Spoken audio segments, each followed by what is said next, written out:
Bonsoir à toutes et à tous, bienvenue dans votre édition d'Est-ER. Aujourd'hui, vous n'avez pas pu le manquer, c'était la rentrée des classes. Bonsoir Christelle Pinault. Bonsoir.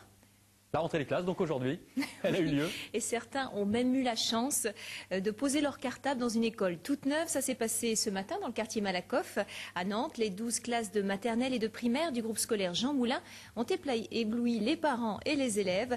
Un bâtiment coloré, spacieux, ouvert sur la Loire. Un contraste avec les locaux vétustes qui avaient été démolis il y a 2 ans.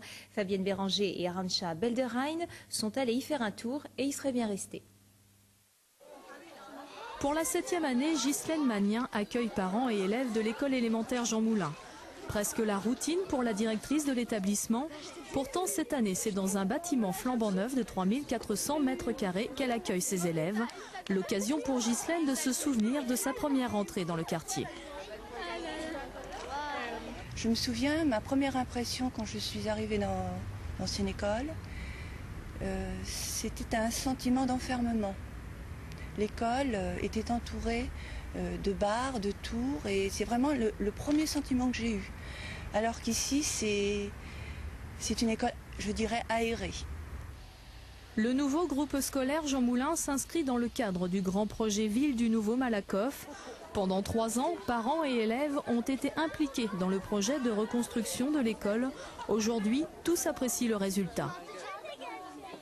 Elle est plus mieux que l'autre, que les autres classes. En plus, il y a un ascenseur. J'ai jamais vu d'ascenseur dans les écoles. Elle est bien, elle est grande. Et elle est mieux. Elle est mieux qu'avant. Et la cour, elle est plus grande. On est très content pour ça. On est très content pour l'école. Jamais j'ai vu à Malakoff qui à l'école, c'est la première. Et je suis fière. J'habite 20 ans à Malakoff et ça commence à changer comme ça. Je suis très contente. C'est vrai, ça calme et tout, c'est bien. 6,5 millions d'euros auront été nécessaires pour reconstruire le groupe scolaire Jean Moulin. Petit à petit, le nouveau Malakoff prend forme. Et à l'autre extrémité de l'estuaire, à Saint-Nazaire, les collégiens de Jean de Neyman ont eu également une belle surprise aussi. Ils ont fait la rentrée dans des locaux neufs, mais dans des modulaires. Le bâtiment initial avait été fermé en février dernier car les plafonds menaçaient de s'effondrer, obligeant les 379 élèves à migrer vers des collèges d'accueil. Aujourd'hui, ils ont retrouvé leur environnement, un bon point. Et il faudra juste être très patient car la reconstruction du collège ne devrait s'achever que pour la rentrée 2011-2012. Et alors, on continue de parler de la rentrée avec un petit truc d'organisation pour les parents en fait. Oui, il y en a qui se posent encore sûrement beaucoup de questions, notamment sur l'organisation, sur les programmes ou tout simplement le calendrier des vacances scolaires.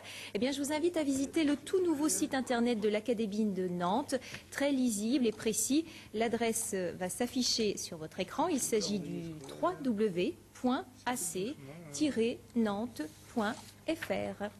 Et alors la couleur du jour, vous ne la portez pas aujourd'hui, mais c'est bien le jaune. C'est bien le jaune, c'est la nouvelle couleur des cars scolaires du département. Vous les avez peut-être aperçus aujourd'hui, ce matin, dans le vignoble par exemple, mais tous n'ont pas encore été relookés. Ce n'est pas un simple coup de peinture, en fait il s'agit de toute une série de mesures pour améliorer la sécurité dans et aux abords des véhicules.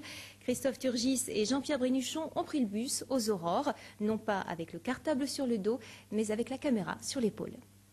Au Temple de Bretagne, Morgane et sa copine attendent le bus 17 qui va les conduire vers le collège Paul Gauguin à Cordemais. C'est nouveau, les bus arborent une livrée jaune sécurité pour les techniciens ou jaune canard de bain pour les taquins. Manière de dire en tout cas le souci de sécurité du Conseil général qui doit chaque jour coordonner les transports de 50 000 élèves dans le département. Donc vous vous asseyez, vous mettez votre ceinture s'il vous plaît. Merci. Maryse, la conductrice, veille sur ses jeunes voyageurs, comme une maman canard sur ses poussins, et les enfants le lui rendent bien. La chauffeuse de car, ma soeur, elle rentre en 4e et elle dit qu'elle est gentille. Puis, ça a l'air d'être le cas. Une poignée de minutes plus tard, le bus s'arrête devant le collège. Le voyage s'est bien passé. Maryse veille à la sécurité à l'intérieur du bus.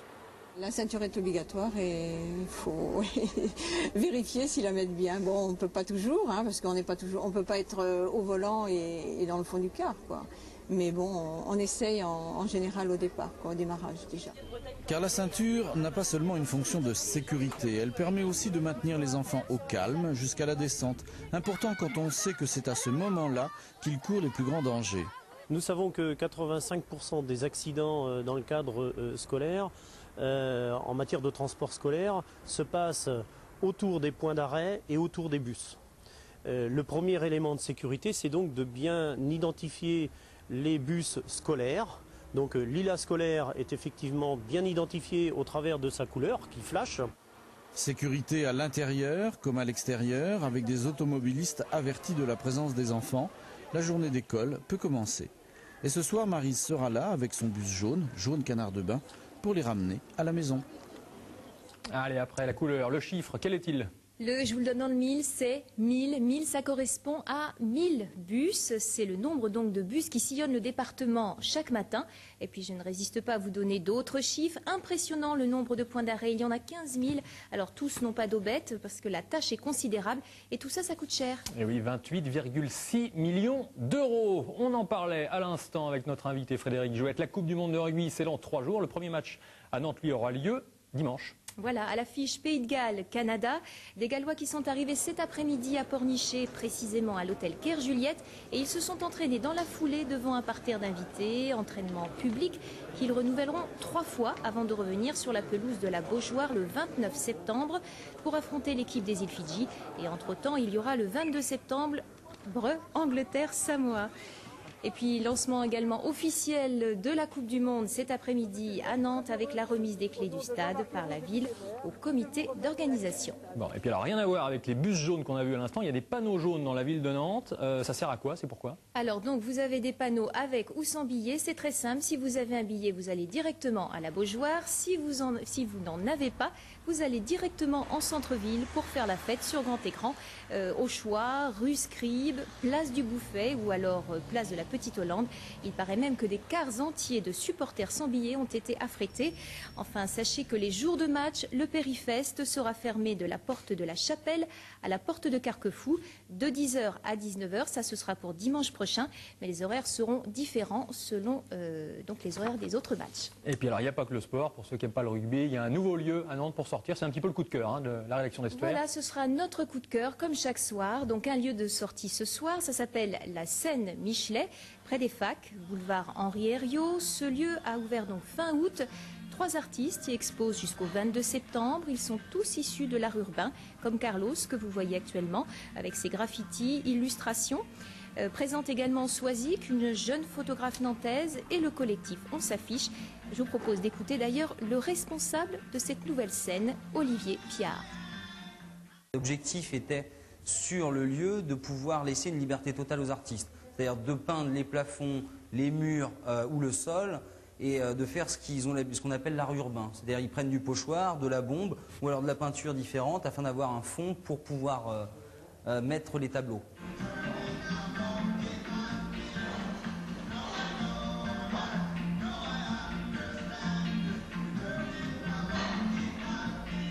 Voilà, donc un lieu évidemment très convivial. Merci beaucoup Christelle, c'est la fin de cette édition d'Estuaire. Tout de suite, votre journal régional. A tout de suite.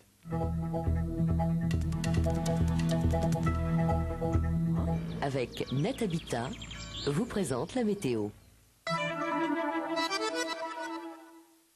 Le soleil s'impose après la dissipation rapide des quelques brumes de fin de nuit, mais les températures minimales restent un peu fraîches pour la saison, entre 7 et 10 petits degrés au point du jour. Soleil toujours dominant l'après-midi, à peine contrarié par quelques cumulus inoffensifs, et température maximale entre 20 et 22 degrés. Coefficient de marée de 42 et 39, et premier rayon dès 7h31. Bonne soirée à tous.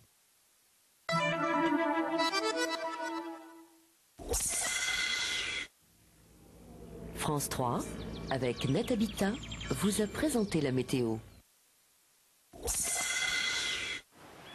Sur France 3, cap sur littoral avec Comptoir de la Mer.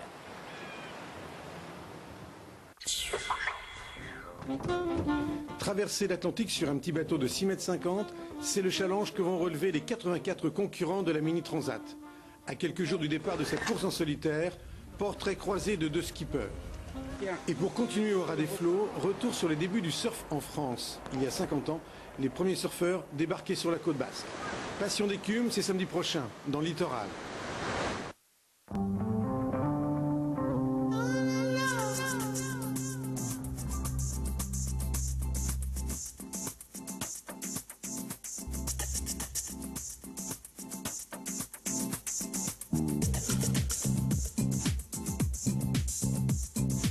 surprenant ça.